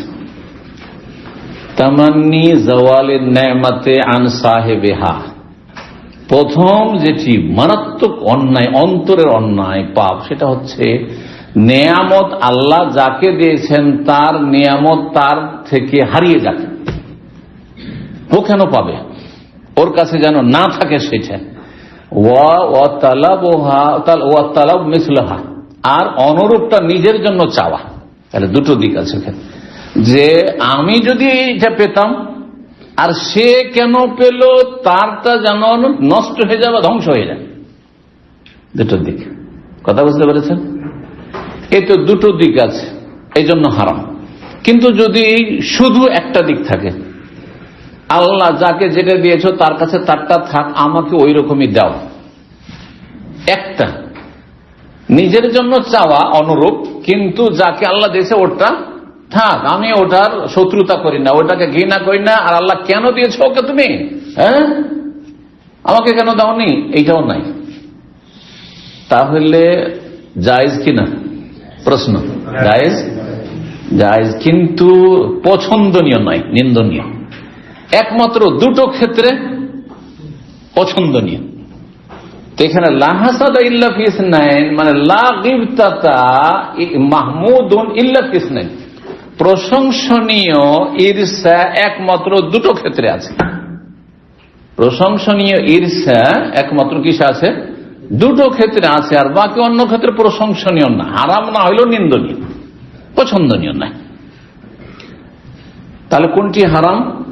যদি যাকে আল্লাহ দিয়েছেন, আল্লাহ ওকে কেন দিয়েছে, হ্যাঁ ও এর যোগ্য না, ওইটা যদি আল্লাহ আমাকে দিত, অথবা আল্লাহর কথা আসেই না, দুনিয়াদারদের আল্লাহর কথা আসে না, আরে ও বেটার কাছে কেন, হ্যাঁ ওইটা যদি আমার হয়তো আর ওর ধ্বংস হয়ে যাক, হ্যাঁ দেখতেই পারেন না, শুধু ভিতর জলে। এটা হচ্ছে হিংসা, কাবিরা গুনাহ, অন্তরে কাবিরা গুনাহ। প্রথম হিংসা করেছে কে জানেন? ইবলিস, শয়তান। কার হিংসা করেছে? আদম আলাইহিস সালামের। ইবলিস দুই পাপে ধ্বংস হয়েছে। ইবলিস কিন্তু নাস্তিক ছিল না। আজকাল মানে নাস্তিক আছে না, আল্লাহ নাই বলছে, ইবলিস বলছে আল্লাহ নাই। ইবলিস কিন্তু পৌত্তলিক প্রতিমা পূজা করেনি। ইবলিস কিন্তু মাজার পূজা করেনি। কোন প্রমাণ দেখেন যে কোরআন হাদিস কোথায় আছে যে ইবলিস প্রতিমা পূজা করেছে? সেই জন্য আল্লাহ ওকে মালাউন করেছে, আছে? ইবলিস মাজার পূজা করেছে, জন্য ওকে আল্লাহ মালাউন করেছে, আছে? এগুলো বলেছে আমি হিন্দু আজকে থেকে, বা আমি ইহুদি বলেছে? কি বলেছে? তাকে বলা হলে তো আদমকে সিজদা করা, না কেন সিজদা করবো? হ্যাঁ, হিংসা। ওকে সিজদা করা মানে ওকে, ও তো পরে পয়দা হইল, ওকে কেন সিজদা করবো? তার মাটি থেকে ও। হিংসা এক, হিংসার পাপ। আর একটা কিবর, আবা, ইস্তিকবার, অহংকার, দাম্ভিকতা দেখালো। এই দুটো পাপে ধ্বংস করেছে। অথচ আল্লাহ বিশ্বাসী। হ্যাঁ, যখন আল্লাহ মালাউন করে ওকে তাড়িয়ে দিল রহমত থেকে, তারপর রব্বে আনজিরনি, এলা কার কাছে চাইছে? নাস্তিকের মতো নয় যে আল্লাহ আমাদের সৃষ্টি করেনি, এই মুসলিমরা মৌলবাদীরা আল্লাহকে সৃষ্টি করেছে। নাস্তিকদের কথা শুনবেন, এটাই কথা তাদের। কিন্তু আল্লাহ মানুষকে সৃষ্টি করেনি, মৌলবাদীরা কি করেছে? আল্লাহকে সৃষ্টি করেছে। কেন বলে? মানে মৌলবাদীরা এই থিওরি পেশ করেছে তাদের কথা, কিন্তু আসলে আল্লাহ নাই এই নাস্তিকদের কাছে। কথা বোঝা গেছে? কত বড় অপরাধী এরা, ইবলিসের চেয়ে বড় অপরাধী। ইবলিসের অপরাধ শুধু দুটা, অবস্থাকে ভরা, অস্বীকার করলো, অমান্য করলো আল্লাহর কথা। কিসের জন্য? অহংকারের ভিত্তিতে আর হিংসার ভিত্তিতে। হিংসাই জ্বলে গেল, এটা হইতে পারে না। তুই পরে আসলি আর তোকে সেজদা কর, মানে পরে যদি কোন কোম্পানিতে আসেন আর আগের লোকেরা আছে, আর দেখা গেল যে রাতারাতি এগিয়ে চলে গেলেন আপনি, আর তারপরে তার মাথার উপরে চেপে গেলেন আপনি। ধরেন আপনি ফোরম্যান, সুপারভাইজার, অথবা আপনি উপরে চলে গেলেন মোদির ম্যানেজার হয়ে গেলেন, তাহলে বড় বিপদ। হিংসা আর হিংসা, হিংসা। তো হিংসা যদি থাকে তো সবসময় হারাম। যদি যেটাকে গিবতা বলা হয়, গিবতা কাকে বলা হয়? যে যাকে আল্লাহ নিয়ামত দিয়েছেন, আল্লাহ যদি আমাকেও দিত, কিন্তু ওরটা থাক, ওরটার আমি চাই না যে ওটা ধ্বংস হয়ে যাক, এইটা কখনো মনে আসে না। কিন্তু আল্লাহ যদি আমাকেও সেরকম দিত। যদি আপনাদের আকাঙ্ক্ষা হয় আল্লাহ যদি শাইখ মতিউর রহমানের মতো আমাকে অথবা আমার ছেলেকে আলেম করে দিত, তো না যাইজ? না যাইজ কিছু না, না যাইজ কিছু না। কিন্তু যদি আল্লাহ ওকে কেন দিয়েছে, হ্যাঁ, ও কেন দিনের খেদমত করবে, ওটা বন্ধ হয়ে যায়, আমারটা চালু হোক, এইটা হচ্ছে হাসাদ, হিংসা, হারাম। এটা কাবিরা গুনাহ, এইটা কাবিরা গুনাহ। ইলমের ক্ষেত্রে আর পয়সার ক্ষেত্রে, পয়সা দান খেরাতের ক্ষেত্রে, পয়সার ক্ষেত্রে মানে পয়সা দান করার জন্য, দান করার জন্য আর এলেমের জন্য, হ্যাঁ, দ্বীনের জ্ঞান অর্জনের ক্ষেত্রে আর দান খেরাতের ক্ষেত্রে, দুটো ক্ষেত্রে ঈর্ষা করেন যে আল্লাহ অমুক ধনাঢ্য ব্যক্তি এত দান খেরাত করছে। ধরেন পৃথিবীর মধ্যে সবচেয়ে বড় ধনাঢ্য ব্যক্তি রাজি, যিনি মারা গেছেন রাহিমাহুল্লাহ, আর যারা বেঁচে আছেন আর এই কাজগুলি চালিয়ে যাচ্ছেন, চলে গেছেন ওই আসল রাজি। কিন্তু মাশাআল্লাহ পৃথিবীতে কত যে কাজ হয়েছে, হ্যাঁ, জাতীয় পর্যায়ে, আন্তর্জাতিক পর্যায়ে, সুবহানাল্লাহ, অকল্পনীয়, অকল্পনীয়, বহুমুখী কাজ। তো যদি কেউ আমাদের মধ্যে আকাঙ্ক্ষা করে আল্লাহ যদি রাজেহের মতো আমাকে ধন দৌলত দিতে, তাহলে আমি ওই রকমই দান খেরাত করতাম, জায়েজ না? জায়েজ নয়। কিন্তু হাসান, হারাম কখন হয়ে যাবে? হ্যাঁ, যদি আল্লাহ ওকে কেন দিয়েছে, যদি আমাকে দিতে, হ্যাঁ, তাহলে তখন হারাম, কাবিরা গুনাহ। নিন্দনীয় কখন হবে? এটা নিন্দনীয় হইতে পারে, প্রশংসিত কিন্তু কখন? যে আমি ওই রকম দান করতাম, আল্লাহ যদি আমাকেও দিতে, ওকেও দিয়েছ, আমাকেও দেওয়া, আল্লাহ আমিও দান করবো, হ্যাঁ, বা দান করতাম।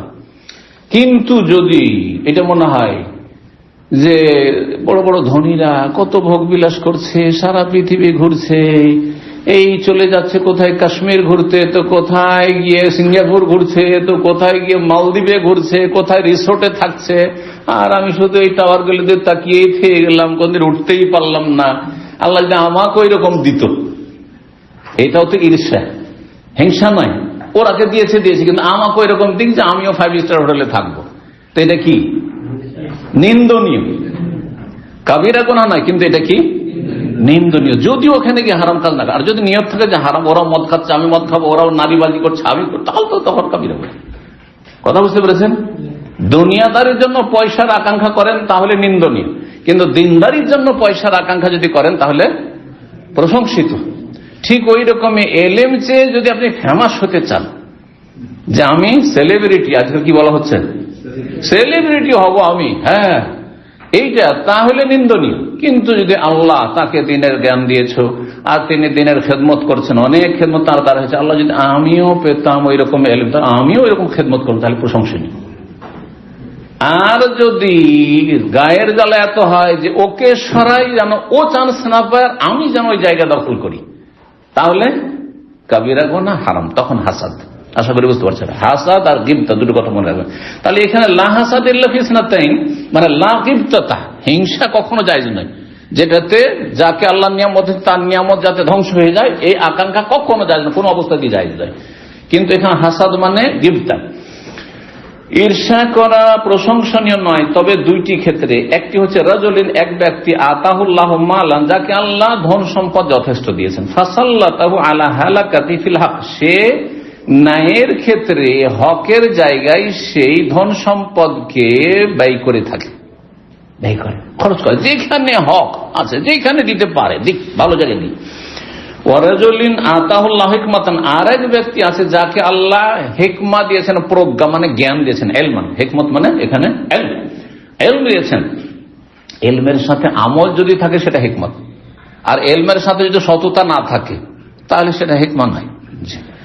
তো এখানে হিকমতান মানে এলম, এলম এমন এলম যে আমল করছেন আপনি, সেই এলম দিয়ে সেই ব্যক্তি ফয়সালা করছে, ওয়াইউআল্লিমুহা, তার তালিম দিচ্ছে, শিক্ষা দিচ্ছে। তো আমিও করতাম, এই যদি আশা আকাঙ্ক্ষা করে, প্রশংসিত সেটি।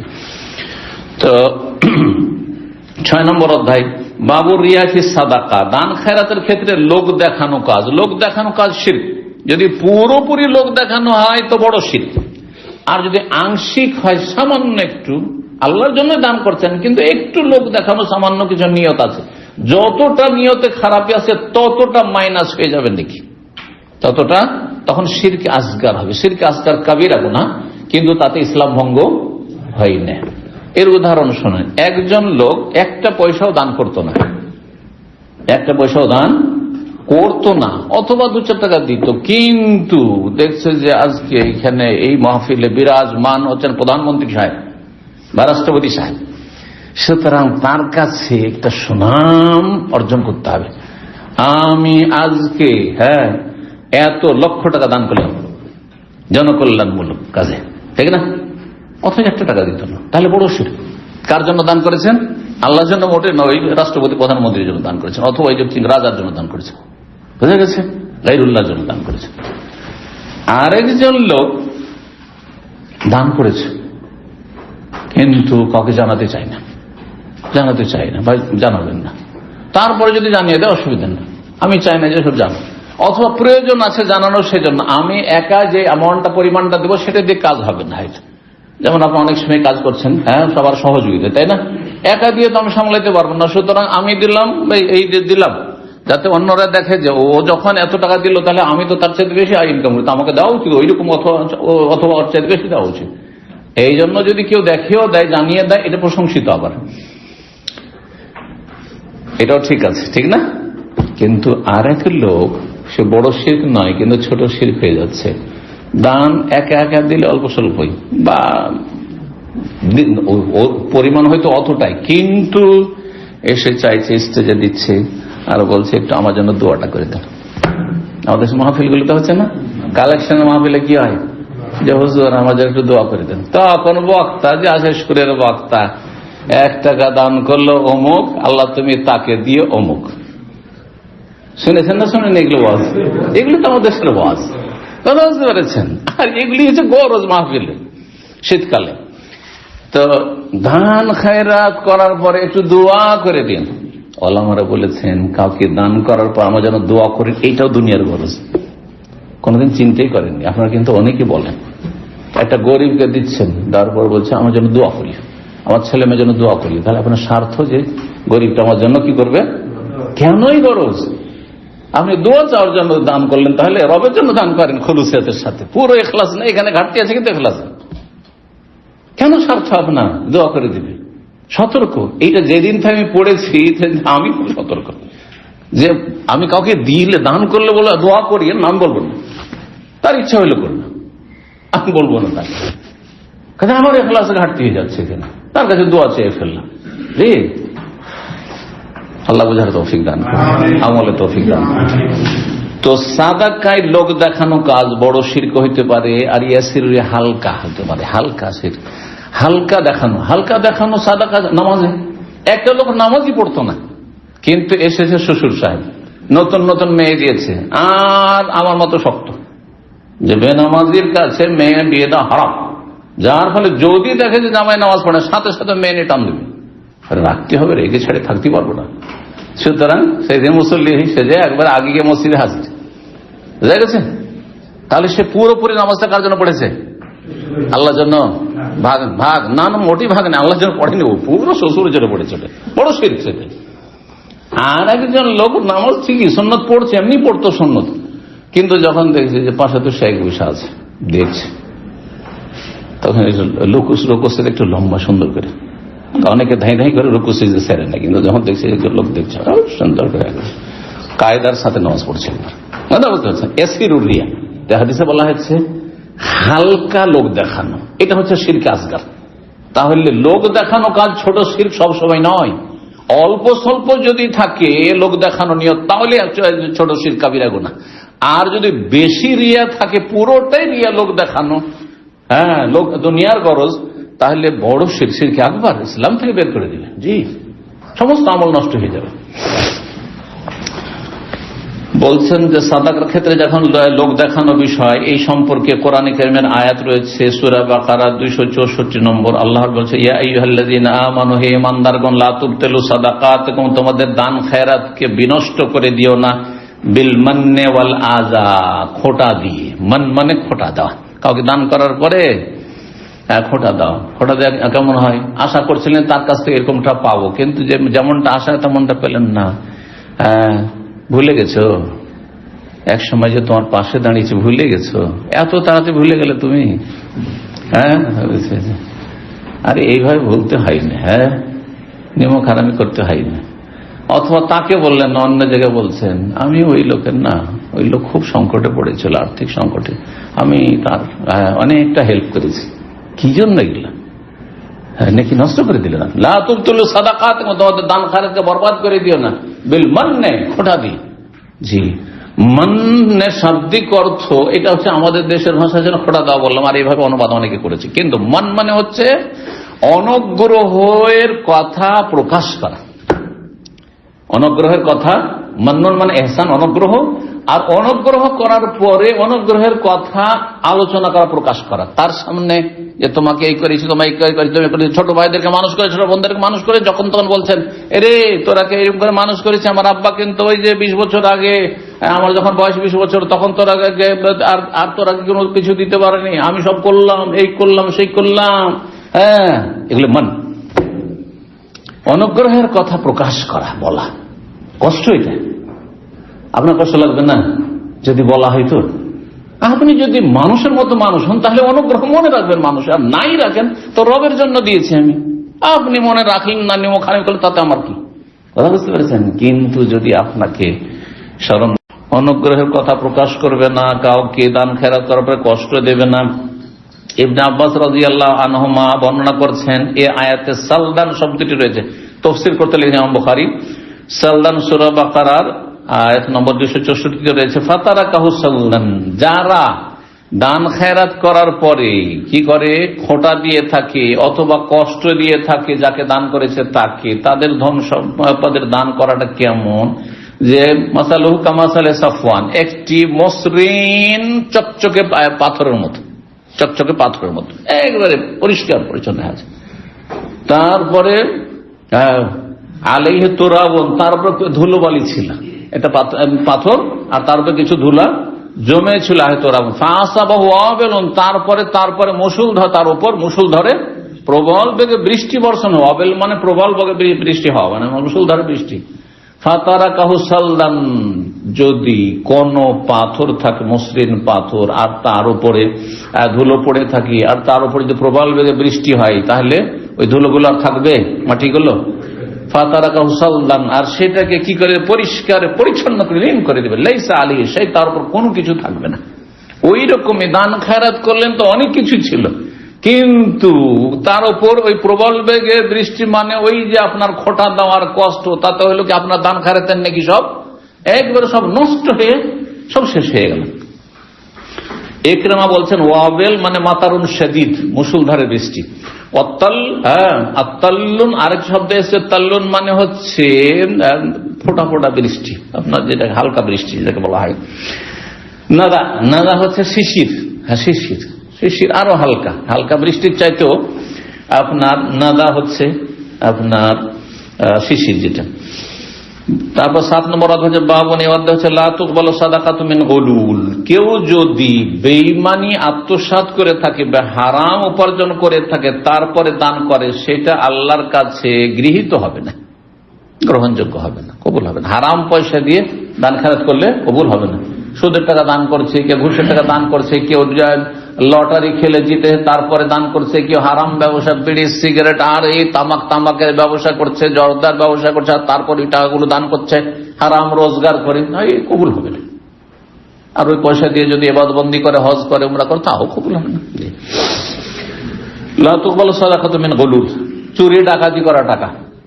ভারতে একজন ডাকাত ছিল, মুসলিম ডাকাত, আবার কেমন মুসলিম, আবার তার সংকীর্ণ বুঝেছে ধার্মিক, সে তার চিন্তা চেতনা হচ্ছে যে বড় বড় পয়সাওয়ালারা অঢেল সম্পদের মালিক আর গরিবদেরকে টাকা পয়সা দেয় না, তো করতো কি, বড় বড় ধনীদের বাড়ি ডাকাতি করতো, তার বড় বড় ব্যাংকে ডাকাতি করতো, তারপর টাকা পয়সা নিয়ে গিয়ে ওই সুদী ব্যাংকে গুলো সব ডাকাতি করতো, আর ডাকাতি করার পরে গরিব মিসকিনকে দান করে দিত।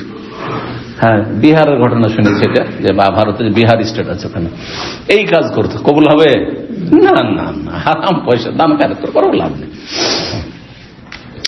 তো এইরকম হচ্ছে গণতন্ত্র, কিন্তু এরকমই। আমি যখন গণতন্ত্র আলোচনা করেছি এই উদাহরণটা দিয়েছি, কারণ যারা গণতন্ত্র, ইসলামী গণতন্ত্র বলছে, তারা কি, তাদের টার্গেটটা ঠিক আছে, তাদের টার্গেট হচ্ছে যে আমরা ক্ষমতায় গিয়ে ইসলামী আইনের বাস্তবায়ন করব, করুক আর না করুক মিথ্যু আসলে।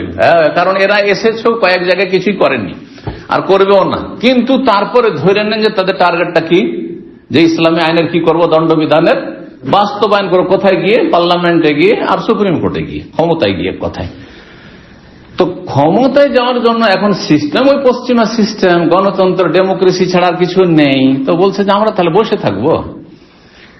আর আপনার গোলাম আজম সাহেবের একটি বই আমি এর উপর পড়েছিলাম, তিনি এ কথাই বারবার করে বলছেন, তিনি লিখছেন, তাতে এখানেই পড়েছিলাম, এখানে সে বইটিকেও দিয়ে গেছিল, যে গণতন্ত্র যদি হারাম হয়ে যায় তাহলে আমরা ক্ষমতায় যাব কি করে? তার মানে ক্ষমতায় এনি হাউ যেতে হবে, যে কোনো উপায় যেতে হবে, তাই না?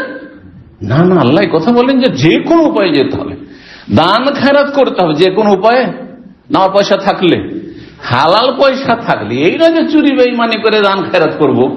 তো আমি সেখানে উদাহরণে বলেছিলাম, অনেক আগের আলোচনা, কিন্তু গণতন্ত্রের আলোচনা 2005-এর দিকে বলেছিলাম যে দেখেন, যারা বলছে গণতান্ত্রিক পদ্ধতিতে আমরা ইসলাম কায়েম করব রাষ্ট্রীয় পর্যায়ে, তারা চুরি ডাকাতি ছিনতাই করে তারা গরিব দুঃখীকে দান সাদকা করতে চায়।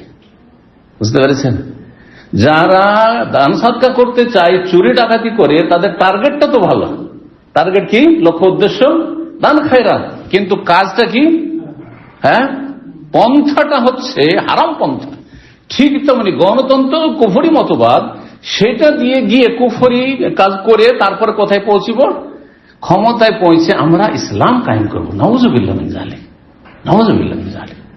আল্লাহ সঠিক বুঝ দান করবেন, বোঝার চেষ্টা করবেন, আল্লাহ যেন বুঝ দান করেন। আর যারা বুঝে গেছেন আলহামদুলিল্লাহ বলুন। তো বলছেন যে হারাম পয়সা থেকেও সাদকা করলে কবুল হবে না, ওয়ালা ইউকবালু ইল্লা মিন কাসবিন তাইয়্যিব। তাহলে কি থেকে কবুল হবে? হালাল উপার্জন যদি হয় তাহলে সেটা কবুল হবে, হালাল উপায়ে যদি উপার্জন হয় তাহলে কবুল হবে। তারপরে কোরআন কারীমের আয়াত নিয়ে এসেছেন, সূরা বাকারা আয়াত 263, আল্লাহ বলেন কাউলুম মারুফুন ওয়া মাগফিরাতুন খায়রুম মিন সাদাকাতিন ইয়াতবা আযাব। ভালো কথা বলা, কেউ যদি দান করতে না পারে, গরিব মানুষ, ভালো কথা বলেন, সেইটাই সাদাকা আপনার। ওয়া মাগফিরাতুন, মানুষকে ক্ষমা দৃষ্টিতে দেখেন, কেউ রাগিয়ে দিয়েছে, কেউ কষ্ট দিয়েছে, মাফ করে দেন, সেটাও নেকির কাজ আপনার। খায়রুম মিন সাদাকাতিন, এমন দান খায়রাত চাইতে উৎকৃষ্ট হচ্ছে ভালো কথা বলা এবং মার্জনা করা, যেই দান খায়রাতের পরে কষ্ট দিয়ে থাকে মানুষ। দানও করেছে আবার খোটাও দিচ্ছে, কষ্ট দিচ্ছে। কিরে ভুলে গেলি না কিরে? ছোট ভাইদেরকে, ছোট বোনদেরকে বিয়ে দিয়েছেন, কিরে আর দেখা করতে চাইছ না, এখন সব স্বাবলম্বী হয়ে গেছিস না, এখন সব সংসার হয়েছে না, কিন্তু এক সময় ধর্ণা দিতি আমার কাছে, মনে আছে? আউযুবিল্লাহ, হারাম কাজগুলো সমস্ত নষ্ট করে ফেললেন আপনি। নেকি সব বরবাদ। 8 নম্বর অধ্যায় বলছেন বাবু সাদাকাত মিন কাসবিন তাইয়্যিব। এই অধ্যায় হচ্ছে হালাল উপার্জন থেকে দান সাদকা করতে হবে, কারণ মহান আল্লাহ বলছেন ইয়ামহাকুল্লাহুর রিবা, সুদকে আল্লাহ নিশ্চিহ্ন করে দেন, তাতে কোনো বারাকা থাকে না। আর দান খায়রাতকে আল্লাহ বর্ধিত করেন। আল্লাহু লা ইউহিব্বু কুল্লা কাফফারিন আসিম, আল্লাহ পছন্দ করেন না, ভালোবাসেন না প্রত্যেক কাফের পাপিষ্ঠকে। ইন্নাল্লাযীনা আমানু ওয়া আমিলুস সালিহাতি ওয়া আকামুস সালাতা ওয়া আতাউয যাকাতা লাহুম আজরুহুম ইনদা রাব্বিহিম ওয়া লা খাউফুন আলাইহিম ওয়া লা হুম ইয়াহজানুন। যারা ঈমান নিয়ে আসলো, সৎকর্মশীল হলো এবং সালাত কায়েম করলো, যাকাত দিল, তাদের জন্য তাদের প্রতিপালকের কাছে মহাপুরস্কার রয়েছে আর তাদের কোনো ভয় নেই, তারা চিন্তিত হবে না। সূরা বাকারা 276 থেকে 277 হাদিস। একটি হাদিস আছে আমরা পড়ে নিই।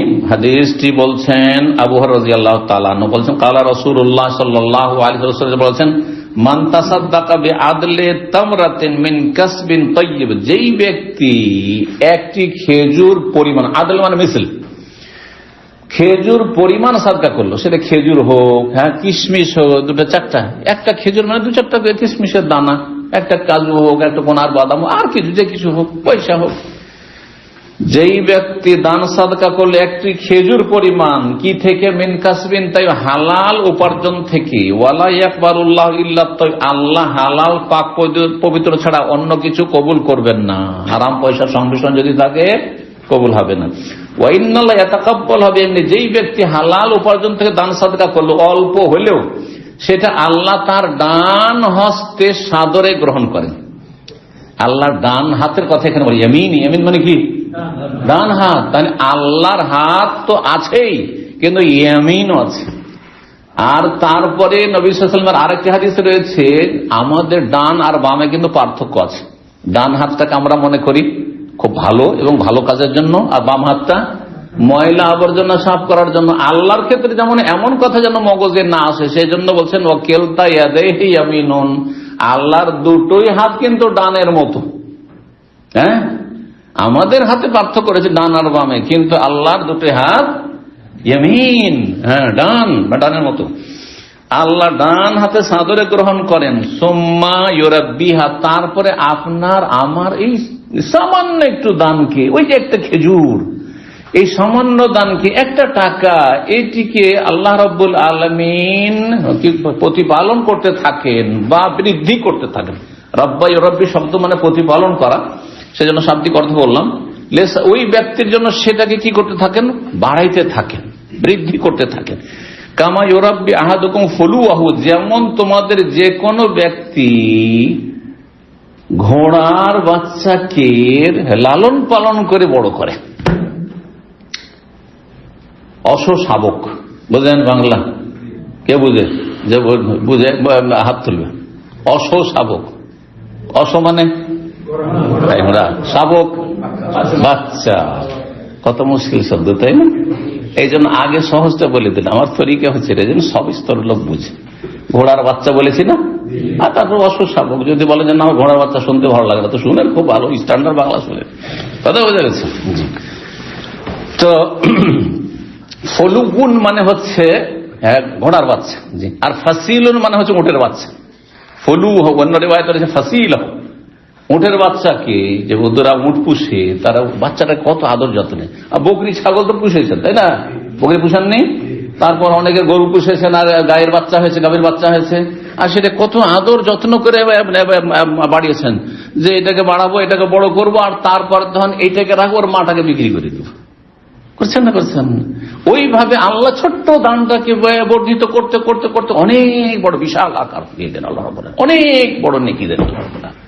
জি আল্লাহ, হাত্তা তাকুনা মিসাল জাবাল, কেমন হয়ে যায়, ওই আপনার একটা খেজুর পরিমাণ দান করে সেটা একটি পাহাড় পর্বতমালায় পরিণত হয়ে যায়, নেকির ক্ষেত্রে পাহাড়ের মতো হয়ে যায় সেটি। আল্লাহ, এই ছিল হাদিস নবী করিম সাল্লাল্লাহু আলাইহি ওয়াসাল্লামের। জি, এখানে আজকের আলোচনা শেষ করছি। আল্লাহ রাব্বুল আলামিন আমাদেরকে উপকারী জ্ঞান দান করেন, নেক আমলে তৌফিক দান করেন, ইখলাসের সাথে দান সাদকা যাকাত আদায়ের তৌফিক দান করেন, দুনিয়ার গরজ মুক্ত হওয়ার তৌফিক দান করেন, হালাল গরজ আল্লাহ পূরণ করে দেন, হারাম নাজায়েজ অপছন্দনীয় গরজ থেকে আল্লাহ যেন আমাদেরকে সব সময় বাঁচিয়ে রাখেন।